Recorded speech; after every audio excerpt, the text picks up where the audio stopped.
and welcome to Nelly. She's 4. She's a Sprocker Spaniel. And Pippa, she's 12 and a half. Another Sprocker Spaniel from a different family line. And Louise is a good old friend of mine, more recently trained in dog massage. This is our Christmas edition, so happy Christmas, guys! Happy Christmas, everybody! Right, so the main thing is bringing yourself down into the moment. It's all about the moment, all about the breath, and thinking, actually, this is not just their time, but your time with your dog. And that's where I think a lot of owners don't appreciate. It's just like, we're all so busy, aren't we? And it's just like, I've got to take the dog out, I've got to feed the dog. And it's like, it's actually taking that time to be with them and appreciating them and having that relationship with them. And you're nodding away, so you know exactly what I mean. Oh, completely. it seems a chore, isn't it? That's why. Yes, that's it. Taking the dog out, chore. And it shouldn't be. And we talked about forest bathing, and that was about how you just, when you go for a walk with your dog, completely walk at their speed, their interest. So you're walking along with them and you stop and look at what they're smelling and sniffing and things. So you're more participating in their walk, and then you ask them, which way do you want to go? And you'll see that they'll start joining in and they'll take you on. And it's like taking just that extra 5 or 10 minutes with your dog, and how much joy you can just get from doing that. So that's from walking, but like again with massage, again you can just take that extra 5 or 10 minutes, end of the day, got the fire on, got the telly on, even if you were sitting there watching EastEnders, just putting your hands on your dog and just connecting.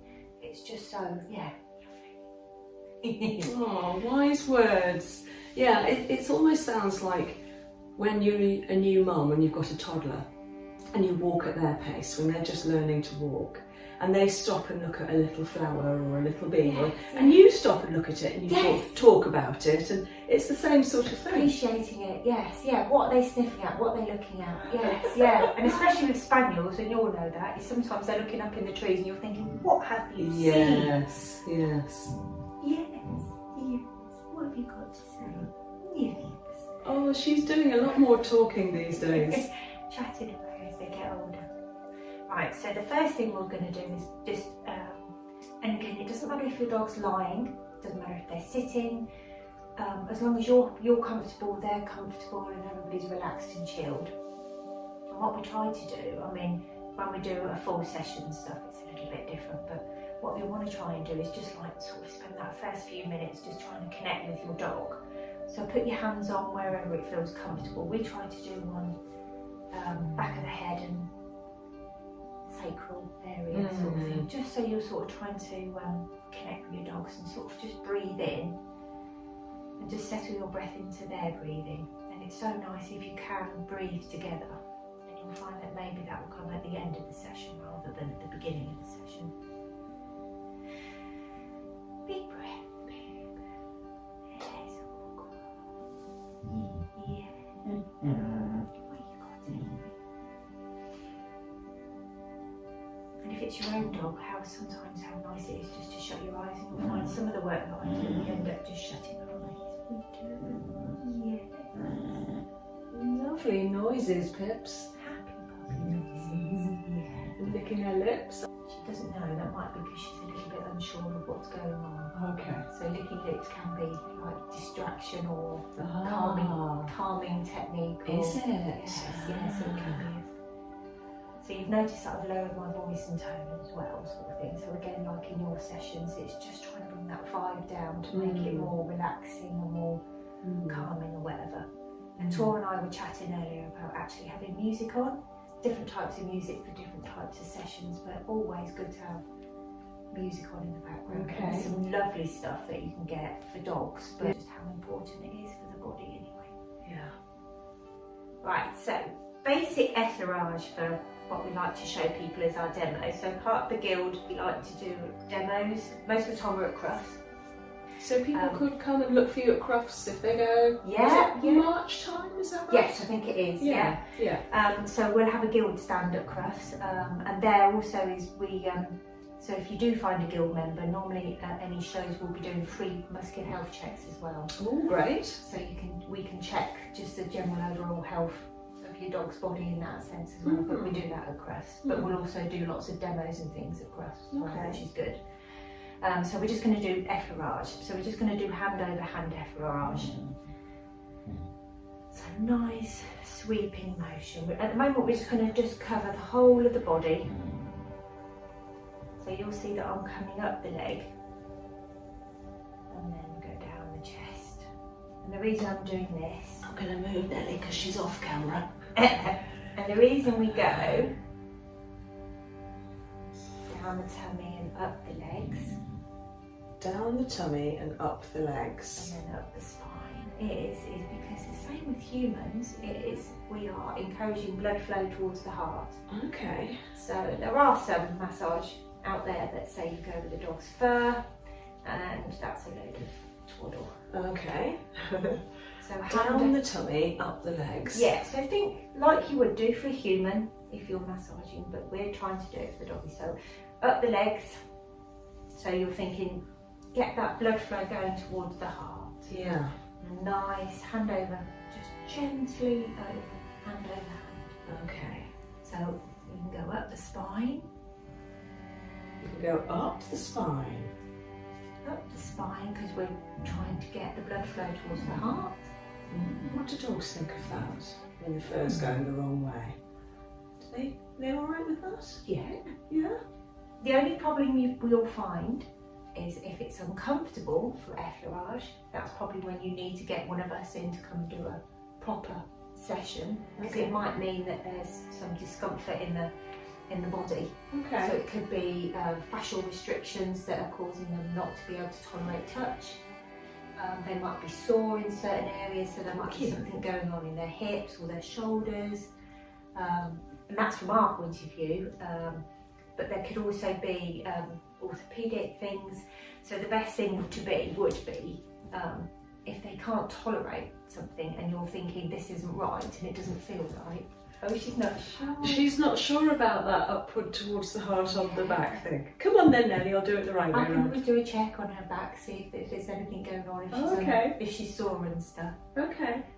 And then it's just make sure that you check, take them to the vet, get them to check, and then they can always refer you to one of us anyway, sort of thing. So it could be so vets refer to you as well? Yes. Yeah. Oh yeah, no, that's the only way we can work. Okay. So all the work that we do, other than what I'm doing today, is the effleurage, has to be all done through a vet. Nelly. So what we try and do is if you have got your dog nicely settled like Pig's feet little, is what you do is try and bring the body into like little sections. What we find is it focuses your mind, and if you're focusing your mind, then it takes away that intention of doing, and you relax into doing something. So if you're counting, it helps them relax? Yes, in your head, yes, because it's taking your thought process from being, I'm massaging. Yes, so we've started out, we've set our intention and connected with our dog, introduced touch with a little bit of things. So what we do now then is sort of section the body off, sort of thing. So you've got head and neck, you've got your forelimb, hind limb and the back, sort of thing. So what you do is just spend some quality time, a few minutes on each area. So the only place that we do go with the fur is down the neck, because that's down towards the heart. Yeah. So we can go down the neck. Yeah. Nice massage, and contour those hands around your dog, so it's all nice. And the nice thing to think of in your head is, you probably, again, I keep saying about when you're treating people, is when you go, oh, that feels so nice, because you know that it's going to feel nice. Good girl, Nick, you adjust your little position. There you go. And if you feel nice doing it, they're going to feel nice receiving it. Good. And this is where it is nice to count. So sometimes we'll do the, where are you going, Bobby? We'll do the, sometimes I'll do the hand over hand for like going down, go up to 3 or 6, and then move on to the next section and do 3 or 6. Okay. Again, because it's bringing that counting in, and it starts you to... It's rhythmic. Yes. Yeah. But it's sort of that meditation state. Right, so we've done the neck, so we'll come up there. And nice hand over. Over the leg. So yeah. Yeah. So if you can get them, it's nice to then cup around the back of the elbow and up into the armpit. Oh, okay. So again, what we're trying to do is stimulate that blood flow. In humans, there's a key lymph node in the armpit. I presume there is in and dogs as around well. the back here, the auxiliary one. That's it. Yeah. Yeah. So it's lovely. So again, like you just said about the lymphatic system, so massage is great, not only for humans but for dogs as well. So we're working on the blood flow. So blood flow is good for bringing nutrients to the muscles to help them repair and relax and do all of that stuff, and it also increases the lymphatic system. So and again, that's getting rid of all the waste products, isn't it, and flushing all through the toxins, and then helping everybody relax. Lactic acid, free radicals. Yes. Yeah. All the little crystals, and especially with dogs because of the amount of sheer energy and running around physical activity they do. It must create such a lot of lactic acid. But they're good at stretching. That's one thing dogs are really good at, stretching, isn't it? You'll find most dogs do everything very naturally. Yeah. Because it is quite natural. Right, so I've now moved on to the side of the body. Yeah. So the thorax or whatever. So Yeah. chest area. Are you including the shoulder? So the shoulder I did on the upwards stroke. Oh, finished okay. on the shoulder. Oh, when with I the was doing arm. Right, and so you moved down a bit then. Yeah. So now I'm coming down behind the shoulder blade, sweeping down. Yeah. I've got to remember which side of Nelly I'm doing, because if she gets up and turns around and comes back down, I think, now hang on a minute, which side was it? Like going right over the ribcage, and you can like cut right underneath their chest and stuff, so which is lovely. Make it nice. Can you tell they're enjoying it? Oh gosh, yeah. Well, to be fair, if they weren't, they'd get up and go away. Oh, okay. Okay. So tell me a few things of what would happen if your dog didn't enjoy it. Would they get up and shake? So shaking is a good sign of them removing stress. Oh, I think that's leaves. I saw a robin as well. I look like a robin today. Signs of stress, because their body language is how they communicate with you. You need to look for simple things like, even if it's an ear twitch, so if you're working on the neck and the ear goes, that could mean that there's something sore in the neck. In the neck? In the neck. So if you're doing this and then the ear sort of goes, that's a sign. It could be a sign that something's a bit sore. Interesting. Or again, touching their neck and the head drops away because they're trying to get away from the touch. And again, with the whole of the body, if they try and move away when you try to touch them, oh, she's enjoying that. Right, we'll move on to the back leg. So again, you can go as far as you like. You can sweep down from the top of their feet if they like it. Right, so give me a foot, Nelly. Give me a foot, Nelly. Sweep up from the top. Oh, thank you, Nelly. You can do underneath and then pass it in the back of the hock, coming up around the hamstrings. What are you thinking, around Nelly? the knee, and again, the lovely bit is cupping that hand and cupping it under the knee and bringing it underneath the other side of the behind it, up into that. Wonderful. This is what I try to do with scapulars on humans.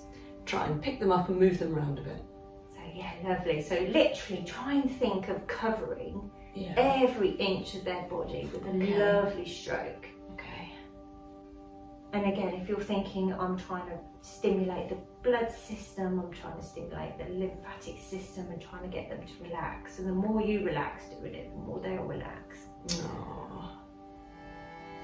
And a good place also is over their lovely bum. So their glutes getting over this bum bit here. Because this bit. Yeah. So dogs do all their powerhouses in the back end. Yeah. Yeah. So it's, get some. It's rear wheel drive, basically. Yeah. Oh, what's that like, Nelly? The fur's going the wrong way. You didn't like this before, did you? What are you thinking, Nelly? You're thinking, why are you talking to me like that? So Hello, again, Nelly. if they're not enjoying it, it's like, are you going too deep? Are you Right. going too fast? So again, this Right. is where my other training comes in, like from T-Touch. They call it chunk it down. So break it down and think, why are they not enjoying it? Mm. Is it am I doing it at a weird angle? Do I need to adjust my angle slightly? Do I need to adjust the pressure of my hands? Do I need to maybe open my fingers?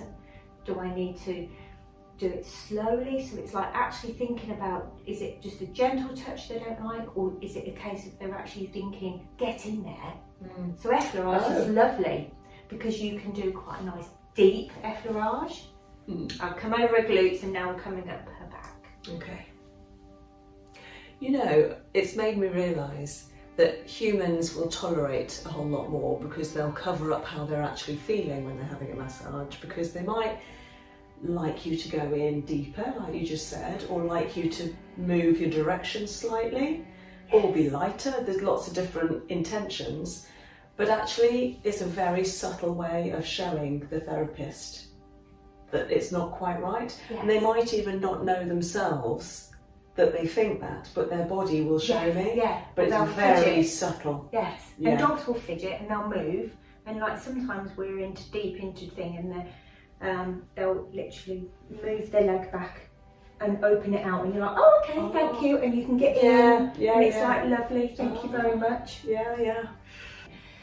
Eyes, mouth are great indicators of if they're happy or not. So, I mean, normally in a session, I'd get the owner to sit somewhere near the bitey end, we say. And then you can keep an eye on the expression. And then what it is, that's your job through the session. Because if you're calm and you're monitoring their expression, you'll relax. If you're relaxed, they'll relax. And it's so important that if you're relaxed, they'll relax. Aww. So we keep an eye on eyes. So if their eyes sort of widen open a little bit, you're like, okay, that might hurt a little bit. Or they look round at you, again, telling you that area's not as nice. Okay. So normally they'd start with the little signs of eyes, and then they look, and then if they turn their head, so again it builds up, and then they might turn completely. And that's where you get to a point where the last point generally is a growl or a bite. Oh. But that's only because they've worked their way up. Yeah. And that's where listening to what they're telling you with their eyes and their mouth, then their muzzles pulled up, like in a grimace, it looks like they're smiling, but it might actually be that like, I'm really not coping that's a with funny that. face for a dog. Yes, yeah. So if they're, and you'll know that sometimes is, and the reason I know it more at the moment, because my spaniel, who's similar age to Pip, when she's out on a walk, her muzzle curls up into the back, and I can see that she's not struggling. She's struggling on the walk because it's uncomfortable. And she's so she looks like she's panting, and she's like this, and it's a really, you'll notice it. It's not a nice look. Why is she struggling? Just with the Because of physical arthritis, yeah. Oh, so you can bless see, her. so it's like things like that, but they can't tell us, oh, mum, that hurts or whatever. So I mean, other signs that we look for if it's uncomfortable or they're in pain, they'll get up, they'll move away. At the moment, you see, Nelly's just thinking, well, this is really weird. She's like, I'm not sure about what mum's trying to do to me today. That's not a good sign, is it? Actually, no, because she's not got up and moved away completely. Okay. Now, I know with both of them, because of my treatments, and I do a lot of Qigong, I treat their sacrum quite a lot, and I just hold my hand on their sacrum. We call it a sacral float, that you'll have seen many times on core therapy on here. And the dogs absolutely love that. Oh, do they? Yes, yeah. If you're doing sacral floats on your human clients, yes, I can understand. Sometimes on my sessions, I'll try and finish the session maybe with just a little bit of breath work, and then maybe a little bit of Reiki. More of the tuning in and trying to bring the energy through me into the dogs to try and connect. I find that quite lovely as well. Lovely. Yes. We've done the head and the neck, and again, it's just like get your dog used to touching anywhere. It would be good for them at the groomers and the vets anyway. If you're used to touching everywhere, it's really beneficial, and for any first aid that you need to do.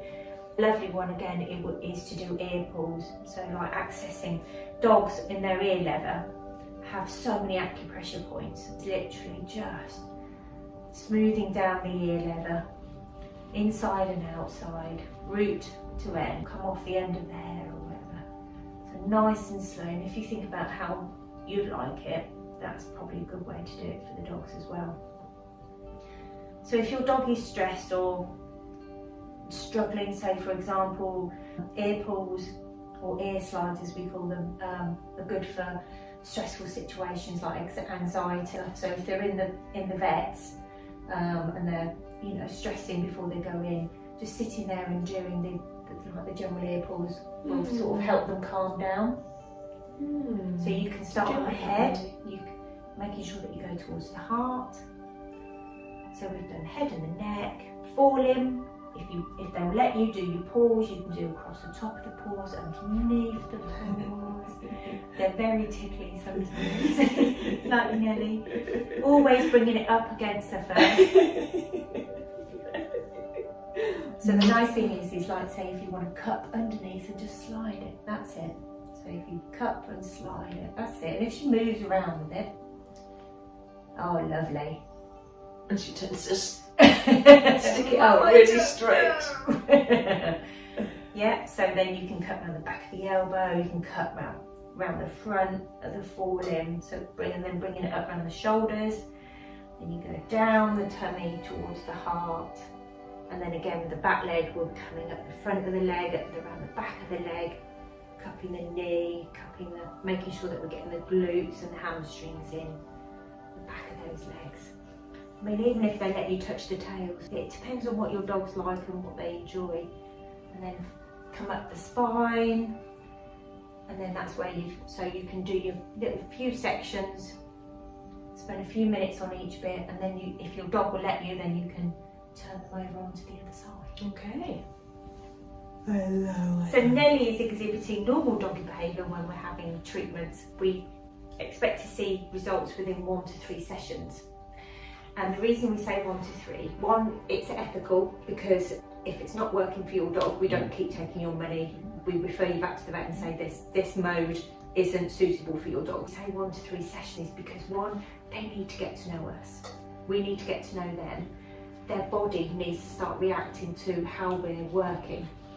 And we find by the 3rd session, and you'll appreciate this from a human point of view, is the tissue started to release down, and you can start getting in and finding out, because if they're hypertonic on the top, so tight on the top, and you release all that muscle down, you can get a little bit deeper and find out what's going on underneath, can't you, little Nellies?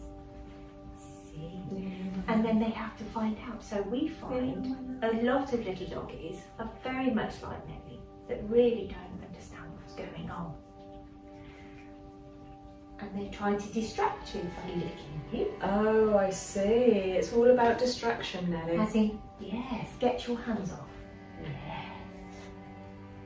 And then what you do is you learn, you can lick that hand and I'll work on this hand. There. Oh, we've got a lick and a yawn.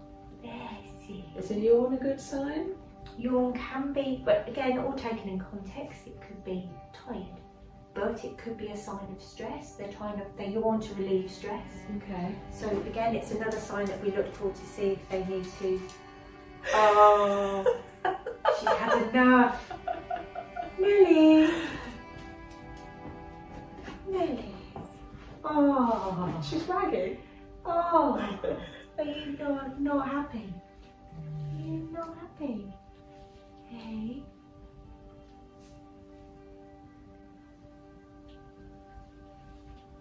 And Pip does this a lot. I think Nelly does it, where you're doing something that she likes, I think, and she sort of half closes her eyes. It's almost like they're pulled back, and she puts her nose up like that. Oh, like an ecstasy face. Yes. Yeah. She was just so doing it nice. Yeah. Like, oh. Yeah, so again, the nice thing is you're tuning into your dog. I Is that lovely, Pibs? So Yeah. soft. You're such a softie. Yeah, so that's lovely. So you go nicely up the arm, over her shoulder. See if you can get round her neck. So sweep down her neck. So bring it from the middle of her neck and sweep round. That's it, and down to her chest. Oh, yes. That's all right, Nellies. That's okay. I'll just pretend that I'm stroking you because I know you're finding it very strange. Oh, see, look, she's rested down. That's a beautiful sign. You don't want to be out there, Pip. Yeah. It's a gusty day out there with a lot of rain and it's all going slanted. Isn't it? You don't want to be out there. Bless her. So, see if I can do the same. So, towards the heart downwards or is it upwards? Downwards. Downwards. So that's the only place we generally say go with the first. So down the neck. That's it. And if you just think with you, what sort of... Oh, I can see her eyes going. She's like, oh, I like that. Oh, that's nice, Mum.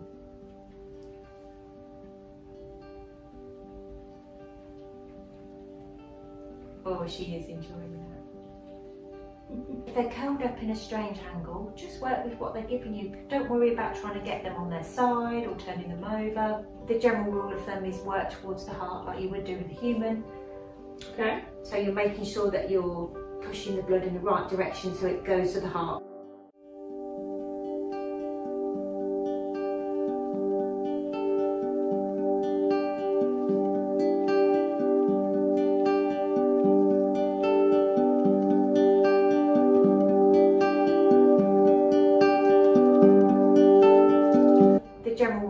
Is work towards the heart like you would do with a human. Okay. So you're making sure that you're pushing the blood in the right direction so it goes to the heart and then gets cleaned So what and about pumped. tummy? We haven't done tummy yet, have we? No. Normally we wouldn't encourage owners to do tummy. So we do tummy. At all? No, because it can be quite, if you think about what's in there, it's quite a sensitive area. So we generally try and say for owners, legs, body, head and neck. Because quite often dogs, when they're very relaxed, will roll onto their backs and show you their tummy. Yeah. And is that to say, please massage my tummy? No, it might just be general, just tickle my tummy. Or it could be, do you want your tummy massaged? Are you going to roll over? Are you going to go? Just wait, I just want to show everybody on the camera your lovely fluffy chest here. So this is the rib, the underneath of the rib cage with the sternum coming down here. So in this bit does so much work for a doggy because you've got what we call the superficial pectorals that connect those forelimbs to the chest, and then you've got the deep pecs, and then I'll just walk you backwards so that I'm not there. Look, so you've got all of this is all your pectorals here, and then these ones here, very importantly, superficial pectorals. They do so much work, and I'll explain why in a minute. So yes, if you want to do the sweep up to the heart in the effleurage on that bit, yes, but I would not do the tummy. Okay. This bit. So where the rib cage is, don't go anywhere past the rib cage, just there. And the reason is, so you've got your superficial pectorals, so they're the ones are here and here, these bits. Difference with the dog is they don't have this, the clavicle, that can, they don't have a bony structure connecting their forelimbs to their rib cage. Oh. So this is why when you talk to any of our skilled members, we are big advocates of non-slippy flooring and mats and things, because these muscles, these superficial pectoral muscles, are so important because they keep the forelimbs attached, basically tight into the body, gives the forelimb stability. The only thing that's keeping these arms, these forelimbs in, are those muscles. Right. So this is why this lot does so much. Yes. So if they slip, yes, they'll strain. Right. How can you tell if a dog has strained that muscle? Generally that's where you see forelimb lameness. Yes. Okay. That's where you normally see some sort of limping in the forelimb area, which generally would be this muscle here. Pulled muscle. Pulled superficial pectorals. They are the most important muscle for the dog in the forelimb area. Yeah. Yeah. Wow. I know. Yeah, quite scary. And is it quite common then? Is that what you're saying? It's quite... Yes, quite common. Yeah. And again, so in the hind limb area, the one that wouldn't generally go if they're on a slippy floor, again, would be the groin muscle, the pectineus one, and that's the one that holds their legs in close tight. Right. So the same as us really, the groin. So groin strain. So if you do that, that's the one that will go there. So and that's easy to go on a dog as well. Yeah, slippy floors again. Same reason. Yeah, because those muscles keep the legs in tight. So right, so that motion, I mean, that is just so lovely.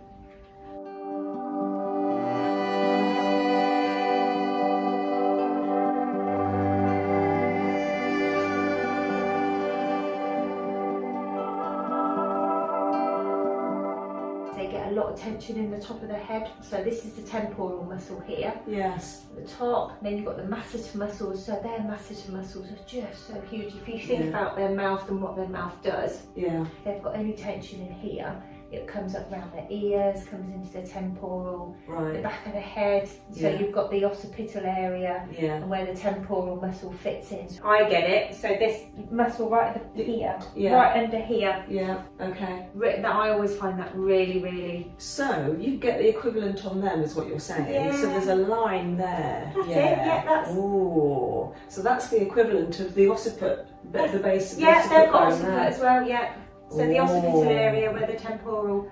And it's got a little point on it, hasn't it? Yeah, that's it, that's the middle bit. Yeah. Yeah, and again, the rule of thumb is for everybody also, is generally don't rub over a bony protrusion. Okay. So we call them bony landmarks. Scapula, shoulder. So you've all these like bony landmarks here, bony landmarks on the elbows, knee, you've got... got a hip down here and bring it forward. Oh, to the heart, right. So it's sort of like a curve. That's like it, that. yes, So bring it. And tuck it under the thigh, like that. That's it, so bring it towards the heart, yes,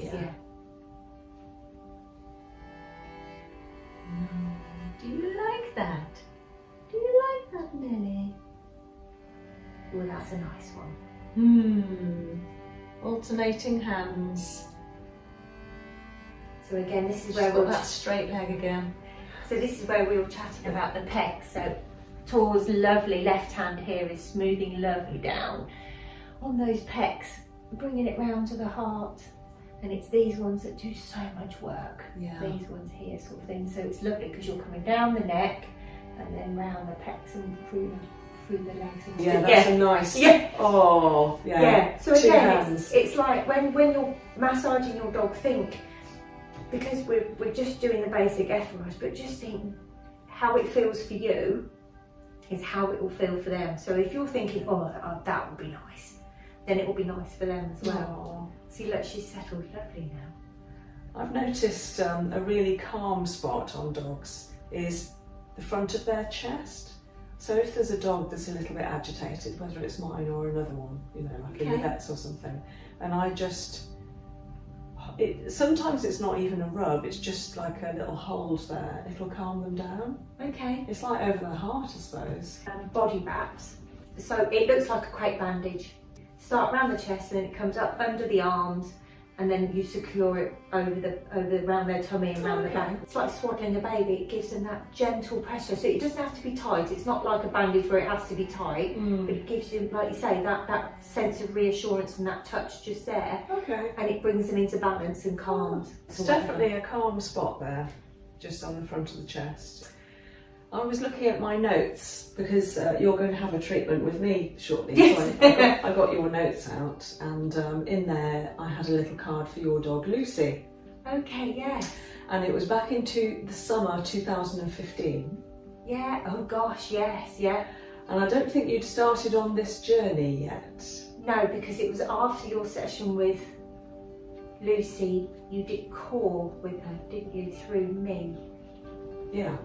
So And then I was looked into wondering it, yeah. if we'd do a little bit of that now, just 5 minutes to show what happens with core on a dog. So I'm just going to randomly touch various areas and see what comes up. Okay. So you're going to be the therapist. Oh, okay, so and hold. Okay, so you can't quite do it. Yeah. I'm not quite opening. So Yeah. that what we're trying to do now is just gain an idea of how much strength I have. So that's Okay. what we're going to compare. That strength we just had then, we're going to compare to doing the same thing again. So I'm going to hold, I'm just going to put my hand on Nelly's ear. Her right ear. And hold. Okay. That side stronger. Okay. And her her left eye. She doesn't like this. And hold. Okay. Yeah. She's been very good for me. And her right eye. And hold. Okay. So ear was stronger, eye was less strong Okay. on Yeah. those. Sometimes I won't be able to support it. If it's really bad, it'll just pop open. It was just a slight nuance. It was Yeah. just like, okay, yeah. Okay, so I'm going to check your right paw. And hold. Yeah, nice. And left paw. And hold. Nice, but not as strong. Not as strong. She Maybe does the one have with a dew claw that the vet that removed the dew claws when she was less than a day old didn't remove. No, he just forgot about it. There was a whole litter of puppies. He did them all and just forgot this one dew claw. Okay. And it bothers her because she thinks, why haven't I got one on the other side? Okay. She's got one dew claw. You know that's their thumbs, don't you? Well, she hasn't got a thumb then. Yeah. Thumb, yeah. Or, well, she hasn't got a thumb on her right, but she has on her left, Yeah. and it bothers her. She might be a little bit out of balance for that as well, because if you think Okay. you've had that removed, just think the impact that will have on your tendons coming up your arms. Okay. So that's quite, so she'll be maybe a little bit out of balance with that. Yeah, Anyway. having one thumb and not the other. Yes. Pip hasn't got either, Yeah. because, you know, being working sprockers. So I'm going to hold her dew claw, because she gnaws at it sometimes. Oh, it gives a jip, does it? Well, I don't know if it does. It's never inflamed or bleeds or caught or She's anything. just anxious about it. I think she wonders why she's got it on one side and not the other, and she Okay. probably thinks it's a thorn or something. Okay. Yeah, she's like, what's this? Why is that there? I haven't got It's one like myself. having an extra finger. Yes. Okay. Bless you. And hold. No, it seems Oh, it's alright. all right, yeah. Yeah, So physically it might be okay. Like you say, it might be an anxious thing. it could be, yeah. Oh. Oh. Right, shall I do a couple on Pip? I'll do her sacrum. Oh, yeah. Okay. And hold. Not too bad. That's good. I'll do her right shoulder blade. And hold. Oh, nice and strong. And her left shoulder blade. And hold. Yeah, nice and Okay. Yeah. Anything else, Pip? How about your eyes? I'm going to put my hand on both of her eyes. strong. Ooh. Okay. And hold. Not too bad. A little movement, but no. So nothing popped open. I'm No. quite surprised. Yeah. So that would be really obvious if there was something really wrong. I mean, obviously we haven't tested everything. We haven't tested the digestive system, you know, liver, kidneys, etc. But all of those things you can test with a SIM, a strong indicator muscle. Cool, okay. Can anybody do that then, or is that Yeah. just... Yeah, anyone. You don't have to be trained. You don't have to have an energy or anything. You can just do Okay. it on your own dog. Do it at home. Yeah. Probably someone else. So you find a strong muscle first, and you know, there's lots of different ways, but this is a really good one. Little finger and thumb. Babies or Okay. any animal, or even on humans, like a human that hasn't got the strength to do the test themselves if they're in a hospital bed or not well. Yeah. So you can do this SIM Okay. through someone else. So it then helps you channel and work. Well, what it does is it actually gets their brain to have a shopping list of all the different things that need attention, that need healing. Okay. And their brain will know which passed and which failed. Okay. Yeah? Yeah. Because it's the immune system talking to the nervous system. Yeah. Okay? And then what you do in core therapy is you do these tests called kinesiology, muscle tests first of all. Then you treat them. So like with you, you'd then give your dog massage. Yeah. And then you'd only go back to the ones that failed or part failed. And double check. And you wouldn't retest the passes, you know, they're good. No, you recheck the fails. Just recheck the fails, and most likely they'll be absolutely ramrod strong. Okay. Mm. Yeah, so in our work, what we do is, I said to you, didn't I, about the body mapping. So in part of the consultation, we'll do a complete palpation of the whole body. So we're checking all of the muscles, so we compare either side. And that's what we do then, is we're checking for trigger points, strains, any orthopaedic issues that we can refer back to the vet. And then what we'll do then is we'll then treat the whole body and then focus on certain areas, and then, like you say, go back, map again, and then see how those areas have progressed or sort of thing. There you go. Okay. Mm. Yeah. So really good little technique to know about, because Like that, yes. not only does it help you know something, but actually even more important than that, because that is just your mind, and what you really want to be working with is the subconscious. Yes. Is for the person who has been tested, so Yeah. two, not through, but two, that their subconscious knows that it's flagged. There is an area that's flagged on that little shopping list, and it needs treating. And I say treating, there's lots of different kinds of treatment. You've mentioned quite a few this morning. I do lots of different types of human treatment. So however you then treat and then retest. Yes, okay. With humans, it's a little bit because you can explain, but with a dog, you've got to try and access that, and the only way to do that is by touch and your body language and how you're communicating with your body language, which is the reason why I think, so we've got our basic skills that we do, that we've been trained against, but then we've got, so like now, I've Tonington T-Touch, and that was another way of me trying to access the dog's body and putting them in a safe place, and putting them, it's all about putting the body into balance, so then they can react and choose consciously of how to respond. And yes, to help my treatments that way. So it's all about putting the body into balance, and you'll access them through their subconscious by accessing their parasympathetic nervous system with certain touches and certain pieces of equipment and training. To talk to them that way, so that it brings them into balance, and then you can communicate better. Well, you know, the subconscious is like 95% of us. We're only conscious like 5%. Oh, I hadn't thought of it like that. Yeah, Yes. yeah. So when you meditate, and as you know, I've been meditating for a year now, and just qualified in a teacher training course. It's like the sea going out. So imagine the waves are coming in and out, and every time you meditate, if you have a really good one especially, the sea will go out a little bit further, revealing more consciousness, and that's what you want to happen.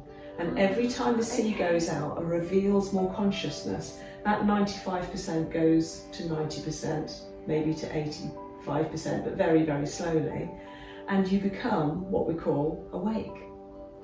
Yes, okay. Oh, that's beautiful. Okay. So this is, I mean, you know, I like to think that dogs are so intuitive and probably far more in tune with their subconscious than we are. Oh gosh, yes, absolutely. And, you know, they love the outdoors. They love everything that us humans need to go back to our source, our root. Basics. Yeah, you know, and we could take a few leaves out of their books absolutely. and learn from our dogs. And I think when we're with our dogs, part of us knows that, and that's why we like being with our dogs, because we're tuning back into our roots and our source, and it's just that basic essential needs. Yeah, and I must admit, I think that's maybe one of the reasons why I love doing what I do, because, well, let alone helping them, just to be completely open when you're with them and you're working with them, and then how receptive and how loving they are. And it's just like, and what you do and the work that you do, and then the next time that you see them, they're even more loving and they're so pleased to see you, and it's just like, it is so humbling. Because you're gaining their confidence and their trust, Yeah. and they remember you from the last Yes, time. and it is all about the confidence and the trust sort of thing. Yeah. Yes, yeah. Lovely. Oh, you were saying how owners' feelings can go through the dogs? Yeah, so not just feelings but physical issues as well, which is what is just truly amazing. So we were first talking about meditation, weren't we, about how after treatments I find that I need to ground myself, and a lot of therapists need to do that, and I think human therapists are the same, where because we take on during the treatment a lot of the emotional burden, context of what's going on in that person during the treatment, and it's the same with the dog. So when we're treating dogs, we can take on a lot of their emotional turmoil, what's going on with them. But the other thing that we've also found, and it is just amazing, and I chat to a lot of owners about this, so some of my owners, when I'm working with their dogs, or even when I'm at a show and I'm just doing muscular health checks, I will find something on a dog and I'm chatting away, and I'm like, I look at the owner and I'm like, have you got anything wrong with your neck and your shoulders? And they look at me like, you're just really strange, why are you asking me that question? And it's like, well, your dog's exhibiting issues here, here and here. And they're like, yes, I've been struggling with that area for quite a long time. When we treat a dog, we do sometimes get personal with our owners and say, are there physical issues going on with you as well? Because what we found is if they get their physical issues sorted out, we can get the dog's issues sorted out as well. So if I'm treating the dog, I'd like the owner to be treated at the same time, because you're bonded. So again, you're connect. We were talking about connections and things like that. So whatever comes through in your dog will come through in you, and vice versa. So it could be either way. A good one to explain is my own dog. So my Springer Spaniel, she's treated by a fellow guild member, and she was trying to tell us something in this session. There was me and my friend, we were sitting there, it was like, what are you trying to tell us? She wouldn't settle, and she normally settles beautifully. And in the end, she turned around and it was something to do with her back. And then we both realised she was trying to tell me something that was going on with one of my children. My son had some really bad back problems. And as soon as we said, is it this that you're trying to tell us about? She sat down, lay down, and let us carry on with the treatment. It was just a stomach churning moment. And then with one of my other clients, she was suffering mentally with issues and her back and her spine, and she'd been absolutely fine. And then this treatment that I did on her dog a couple of weeks ago, and I said, your back's flaring you up, isn't it? And she was looking at me going, you're really strange, you've always done this to me in these. And I'm like, no, I'm honest, and she goes, yes, it is, it's awful. And she goes, I've been meaning to get it sorted. I said, well, you need to get it sorted, because I can't work and do any more progress on your dog until you get that sorted. And then the issue resolved, or started to resolve in her dog at the same time. So, a couple of questions. Do you always have to have your own issues sorted before you have your dog treated? And in which case, say if there's always something to work on? I personally would think it depends on the emotional bond that you have with your dog, would depend on the level, the intensity of the sharing. The dog is linked to a certain person in their household, aren't they? Right. They're one person's dog more than someone else's. Right. Poor dogs that have got all this extra baggage as well as their own baggage. Well, no, it's just weird how it mirrors. It might be that the dog is sharing their issues with their owner. And it could be that way round, or the owner is sharing it. In which case the dog needs to get treated first. Yes, yeah. Okay. So it's a bit of both sort of thing. So if you get both treated, it's just like then you're more likely to... Wow. It is quite amazing. And the other question is it always the same part of the body? Or could it just be somewhere else? So if you find a sore shoulder in a dog, are you always thinking, it's a sore shoulder in the owner? Yeah. It's not going to be a sore hip or a sore... No, if there's something specific and you get that, and it's weird, it's my intuition comes into play. So It's not always when I'm working on a dog, it's like, that's happening in the owner. Yeah. It's just sometimes when I'm working, I get that sense from the dog, or my intuition comes in, I'm like, no, there's something going on with the owner. Yeah. And it's weird how, and you'll probably know that more, it's just you have to trust your intuition, and it's like, no, I need to say something to the owner on that one. So it doesn't always happen. It can be, how interesting. Yeah, our lovely dogs, they take on a lot of our life, a lot of our emotional well-being. Yeah, and again, yes, dogs take on the emotion of the family as well. So if there is sadness in the family, people don't quite realise sometimes, like with grieving, that the dog will grieve at the same time. Oh, definitely. And they reflect the atmosphere and the emotion that's happening in the family at the same time. Yeah, that's, I think we they're know sentient beings, we all are. Oh. We're all souls, it's just, they're just reflected in a different little body. Yeah. Lovely, thank you, Louise. So, Louise, how did all this start, your change of career? Okay, so basically you. So we talked briefly, didn't we, about Lucy earlier and having core. And I remember you saying to me, Louise, Lucy would benefit so much from massage. Why don't you see if there's any dog-related stuff that you can do? Lucy being your dog? My dog, my old spaniel. And I think she was about 5 at the time. And she'd just been recently diagnosed with hip dysplasia, so bilateral, both sides. Did a lot of research on the internet and stumbled across Canine Massage Therapy Centre. And this is Natalie's company, Natalie Lenton. So I went on a 1-day workshop that's open to everybody anyway. So you can go along to Natalie, and there's quite a few actually people at my level as well that will go out and do 1-day workshops, just so you can do massage with your dog at home. Went and did that and just fell in love with it straight away. And then Natalie was telling us about her 2-year program, so you could do it full time.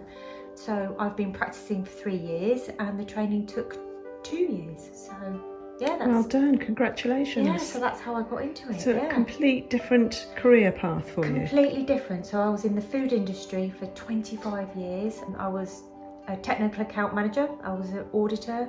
I used to train auditors. I was travelling all over Europe. Yeah, I was made redundant.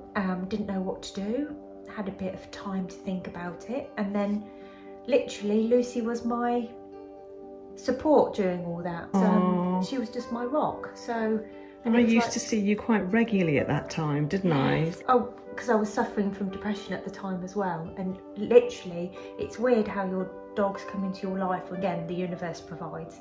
When I got to that point, it was like I wanted to be able to give back to Lucy, and that's what I've always said, is about giving back to them, because they give us so much joy and they do it unconditionally. So I think on my business cards it says about letting them, my work means that they can be the best that they can be. They can enjoy life and do stuff, and that's why I like doing it. So, and that probably leads me on to this anyway. This is my paw prints. So that's Lucy's paw print, and that's LJ. So I've got 2 Springer Spaniels.